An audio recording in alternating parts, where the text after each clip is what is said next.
श्री महाभारत आदि पर्व 8वां अध्याय।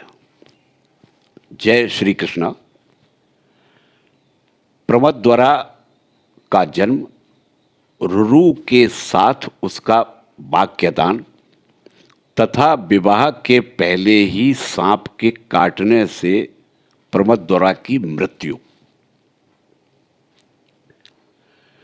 उग्र श्रवा जी कहते हैं, ब्राह्मण भृगुपुत्र च्यवन ने अपनी पत्नी सुकन्या के गर्भ से एक पुत्र को जन्म दिया जिसका नाम प्रमति था।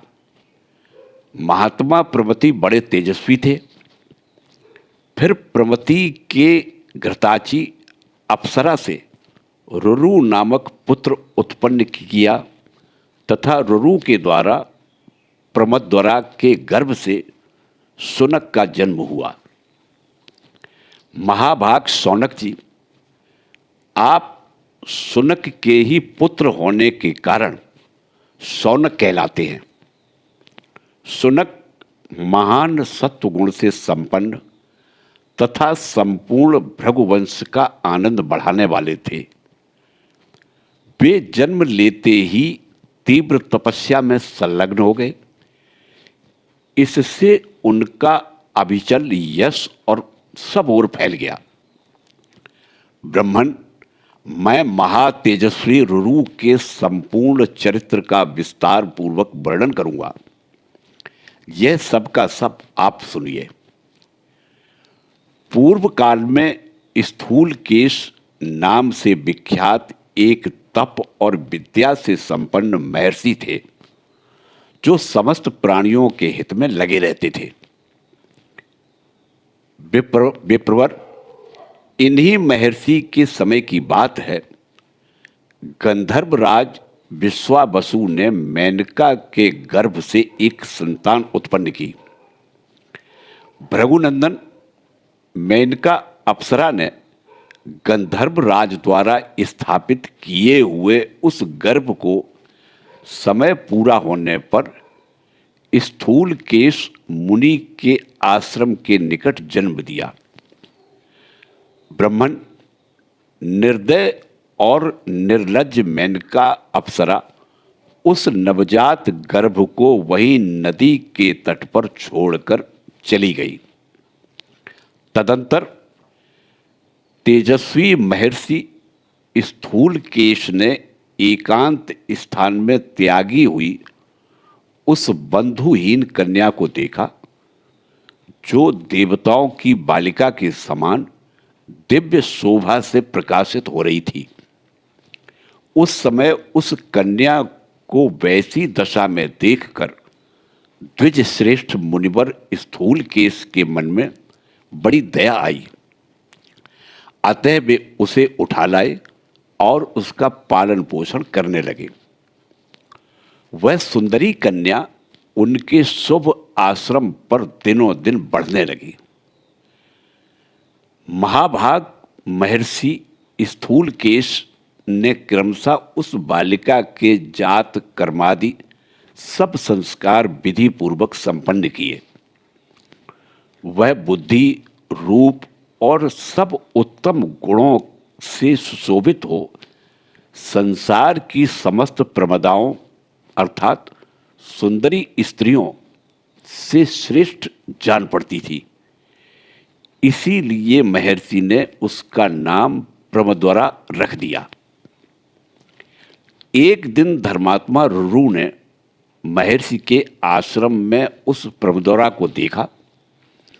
उसे देखते ही उनका हृदय तत्काल कामदेव के वशीभूत हो गया। तब उन्होंने मित्रों द्वारा अपने पिता भृगुवंशी प्रमति को अपनी अवस्था कहलाई। तदंतर प्रमति ने यशस्वी स्थूलकेश मुनि से अपने पुत्र के लिए उनकी वह कन्या मांगी। तब पिता ने अपनी कन्या प्रमद्वरा का रुरु के लिए वाग्दान कर दिया और आगामी उत्तर फाल्गुनी नक्षत्र में विवाह का मुहूर्त निश्चित किया। तदंतर जब विवाह का मुहूर्त निकट आ गया, उसी समय वह सुंदरी कन्या सखियों के साथ क्रीड़ा करती हुई वन में घूमने लगी। मार्ग में एक सांप चौड़ी जगह घेरकर तिरछा सो रहा था। ब्रह्मद्वारा ने उसे नहीं देखा। वह काल से प्रेरित होकर मरना चाहती थी, इसलिए सर्प को पैर से कुचलती हुई आगे निकल गई। उस समय काल धर्म से प्रेरित हुए उस सर्प ने उस असावधान कन्या के अंग में बड़े जोर से अपने विष भरे दांत गड़ा दिए। उस सर्प के डस लेने पर वह सहसा पृथ्वी पर गिर पड़ी। उसके शरीर का रंग उड़ गया, शोभा नष्ट हो गई, आभूषण इधर उधर बिखर गए और चेतना लुप्त हो गई। उसके बाल खुले हुए थे। अब वह अपने उन बंधुजनों के हृदय में विषाद उत्पन्न कर रही थी, जो कुछ ही क्षण पहले अत्यंत सुंदरी एवं दर्शनीय थी। वही प्राण शून्य होने के कारण अब देखने योग्य नहीं रह गई। वह सर्प के विष से पीड़ित होकर गाढ़ निद्रा में सोई हुई की भांति भूमि पर पड़ी थी। उसके शरीर का मध्य भाग अत्यंत कृश था। वह उस अचेतनावस्था में भी अत्यंत मनोहारिणी जान पड़ती थी। उसके पिता स्थूल केश में तथा अन्य तपस्वी महात्माओं ने आकर देखा, वह कमल की सी कांति वाली किशोरी धरती पर चेतना रहित पड़ी थी। तदंतर स्वसत्यात्रेय महाजानु, कुशिक, शंखमेखल, उद्दालक, कठ, महायशस्वी श्वेत, भरद्वाज, कौणकुत्स्य, आर्षणिवेश, गौतम अपने पुत्र रुरु सहित प्रमति तथा अन्य सभी वनवासी श्रेष्ठ द्विज दया से द्रवित होकर वहां आए। ये सब लोग उस कन्या को सर्प के विष से पीड़ित हो प्राण शून्य हुई देख करुणावश रोने लगे। रुरु तो अत्यंत आर्त होकर वहां से बाहर चला गया और शेष सभी द्विज उस समय वहीं पर बैठे रहे। श्री महाभारत आदि पर्व 9वां अध्याय। जय श्री कृष्णा। रुरु की आधी आयु से प्रभद्वारा का जीवित होना, रुरु के साथ उसका विवाह, रुरु का सर्पों को मारने का निश्चय तथा रुरु डुंडुब संवाद। उग्र श्रवा जी कहते हैं, सौनक जी, ये ब्राह्मण प्रमद्वारा के चारों ओर वहां बैठे थे। उसी समय रुरु अत्यंत दुखित हो गहन वन में जाकर जोर जोर से रुदन करने लगा। शोक से पीड़ित होकर उसने बहुत करुणाजनक विलाप किया और अपनी प्रियतमा प्रमद्वारा का स्मरण करके शोक मग्न हो इस प्रकार बोला, हाय हाय वह कृशांगी बाला मेरा तथा समस्त बांधवों का शोक बढ़ाती हुई भूमि पर सो रही है। इससे बढ़कर दुख और क्या हो सकता है। यदि मैंने दान दिया हो, तपस्या की हो अथवा गुरुजनों की भली भांति आराधना की हो, तो उसके पुण्य से मेरी प्रिया जीवित हो जाए। यदि मैंने जन्म से लेकर अब तक मन और इंद्रियों पर संयम रखा हो और ब्रह्मचर्य आदि व्रतों का दृढ़तापूर्वक पालन किया हो, तो यह मेरी प्रिया प्रमद्वारा अभी जी उठे। यदि पापी असुरों का नाश करने वाले इंद्रियों के स्वामी जगदीश्वर एवं सर्वव्यापी भगवान श्री कृष्ण में मेरी अचल भक्ति हो तो यह कल्याणी प्रभुद्वारा जी उठे। इस प्रकार जब रुरु पत्नी के लिए दुखित हो अत्यंत विलाप कर रहा था, उस समय एक देवदूत उसके पास आया और वन में रुरु से बोला। देवदूत ने कहा, धर्मात्मा रुरु, तुम दुख से व्याकुल हो, अपनी वाणी द्वारा जो कुछ कहते हो वह सब व्यर्थ है, क्योंकि जिस मनुष्य की आयु समाप्त हो गई है उससे फिर आयु नहीं मिल सकती। यह बेचारी प्रमद्वारा गंधर्व और अप्सरा की पुत्री थी।